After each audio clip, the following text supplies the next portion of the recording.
Good morning. Good morning.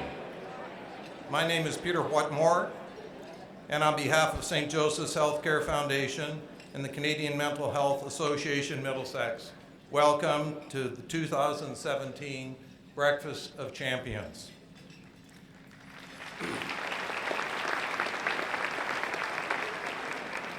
I would like to extend a special welcome to His Worship Mayor Matt Brown, who joins us this morning. I'm not sure where you are, Mayor, but welcome.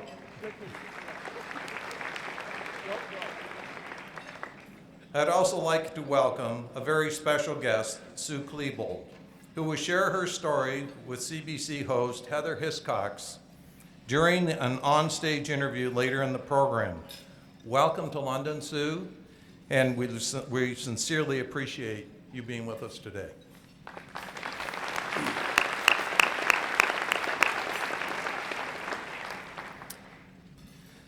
This morning, we've come together as a community to shine an important spotlight on youth mental health and to celebrate those in our community who have made significant contributions to advancing mental wellness.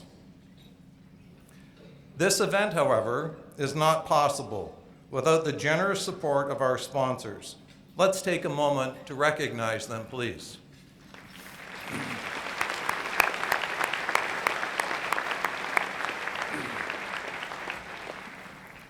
I would like to make special mention of our premier sponsors.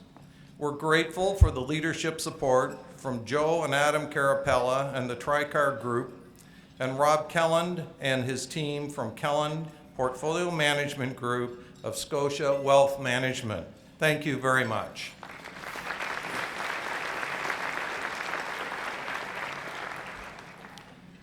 And our special thanks also to Frank and Kathy Longo for their generous support for the work of St. Joseph's and this morning's event in particular. Thanks, Frank and Kathy.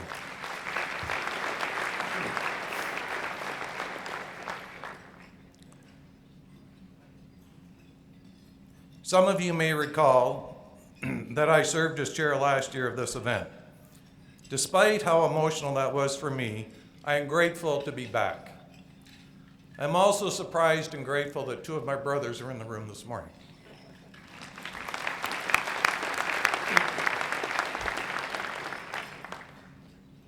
Last year, I shared for the first time publicly that I lost my father to suicide when my four brothers and I were very young. I was nervous about sharing that publicly, something that even my closest friends did not know. But it turned out to be a life-changing experience for me and for my family. Sharing something so personal in a public way can also be healing.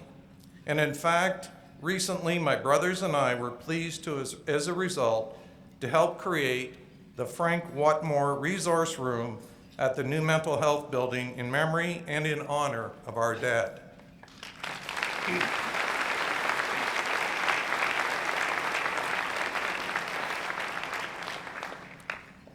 Over the last year, I was touched by countless people who spoke to me about my family story. Many expressed their personal support and in some cases their own story, all as a result of hearing mine. That is the power of events like this one. Last year, we announced the launch of Canada's only Zero Suicide Initiative, a program with a bold goal of making suicides in the healthcare system a never event. I've worked with many people over the last year to raise the dollars to help launch this program, work that is still underway. And I'm pleased to share that the first phase of Zero Suicide is already complete. But there is still work to do, and we will need your help. Raising these kinds of dollars is not easy, yet the need is enormous. Now every single person admitted to Parkwood Institute for adult ambulatory mental health services receives a lifetime suicide risk assessment. St. Joseph's is also educating outpatient clinical staff ensuring that they have the tools and the support to those experiencing thoughts of suicide. The next phase will include our mental health partners and see zero suicide extend across our community. When implemented, our community will be the first and the gold standard for Canada's commitment to suicide prevention. I think something we can all be very proud of.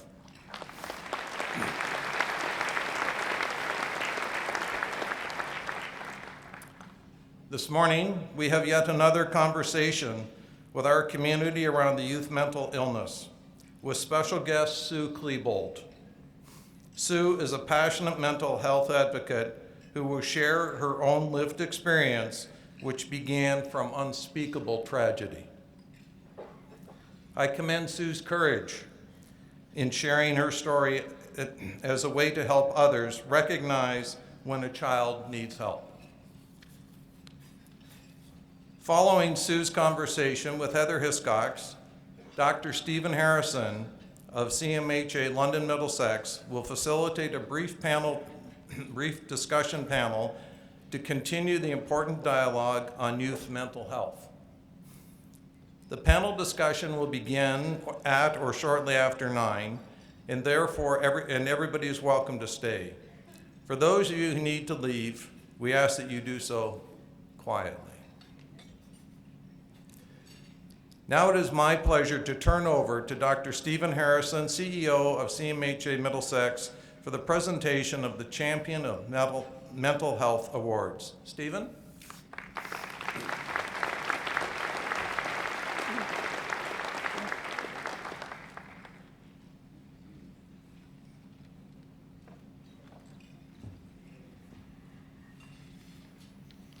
Good morning, everyone. Last year was my first time at the Breakfast of Champions, and I'm glad to be back again this year to further our community's conversation about mental health. Thanks very much to the St. Joe's Healthcare Foundation for your partnership over the years on this event. This year, as Peter has mentioned, we're talking about youth mental health in our community. We know that about 70% of the mental health issues that we see today have their onset during childhood and adolescence. We also know that families, friends, peers, service providers, schools, and each of us in this room play an important part in building the resiliency skills of youth in our community. I'm looking forward to hearing Sue Klebold speak this morning from the perspective of a mother as part of this conversation. For each time someone has the courage to tell their story, even if it is a really hard one to share, we create empathy and understanding for those living with mental illness. If you're anything like me, and I mentioned this last year, you probably like to take something away from an event like this, an action, a piece of wisdom, some knowledge. As you leave here today, our goal is that it is with a sense of hope and commitment to action, because we all have things we can do to support our youth. Recovery starts to happen when those around us understand what we are going through, when it is safe to reach out for help, and when there is a sense of connection and inclusion. Why is this important? It's probably what you're all asking yourself. Well, you're going to see some of these stats on the screen through the day today, but I wanted to highlight a couple because those are the pieces of information I like to take away from events like this. In Canada, suicide is currently the second leading cause of death for youth after accidents. So it is a very, very important initiative, the Zero Suicide Initiative, but more importantly, it is something that we just really need to pay attention to. 40% of the families, and this was a statistic that kind of caught me by surprise, but 40% of Canadian families, so 2 out of 5, said they would not admit either to friends or colleagues or even to a physician that they had a youth member at home who was suffering with a mental illness. Despite all of the work we've done around stigma, we still have some work to do, clearly. 75% of the people in Canada say they wouldn't even know where to turn to if they needed some mental health supports in the community. So once again, we're here talking today, and as you walk out of here, I want you to take some of these numbers to heart. These are things that we can work on together. 30% of students say that they don't know where to turn to if they feel like they need mental health supports.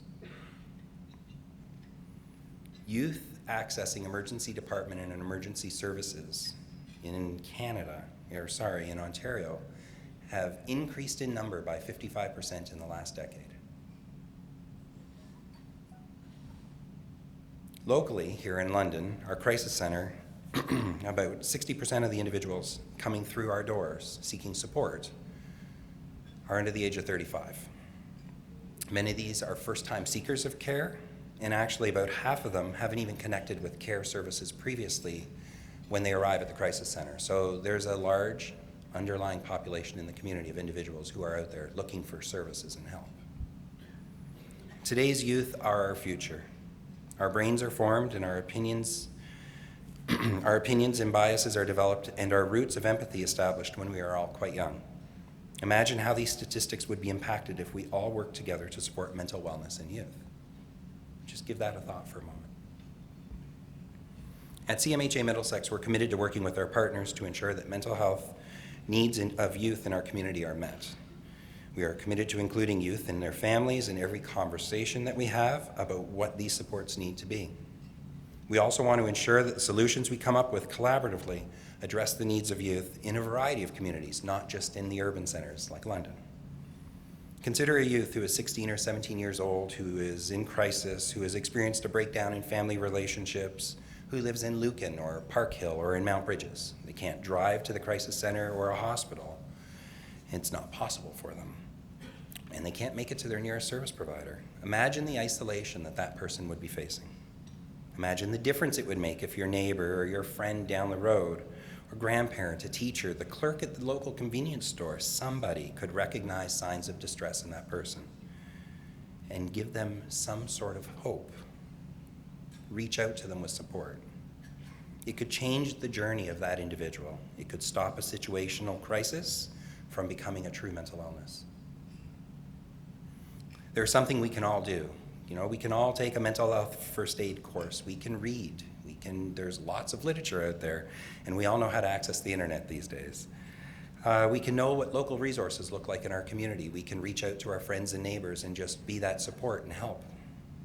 It doesn't take much, and it can be life-changing for somebody or for a family. You know, the best part of my job here today is not to share what seems like very heavy information with you, but it is to actually get to the celebration of individuals and organizations who stepped forward to exemplify this change in our community. They are the 2017 Champion of Mental Health nominees, which I would like to introduce to you quickly before I announce the actual winners. So in the individual category this year, the nominees are Todd Devlin and Riley Doan, who organized the Defeat Depression campaign to destigmatize depression. Erin Houston, who uses her own personal journey to motivate and empower others to talk about their mental health and body positivity. Dr. Julie Richard, who supports and advocates for individuals living with a psychotic disorder with such warmth and empathy, they wanted her acknowledged for her work. Dustin Sutherland, who champions open conversations about the signs and symptoms of poor mental health and what to do about it with first responders in his role as an EMS responder in Middlesex County. So those are our nominees for this year. Please join me in a round of applause for them.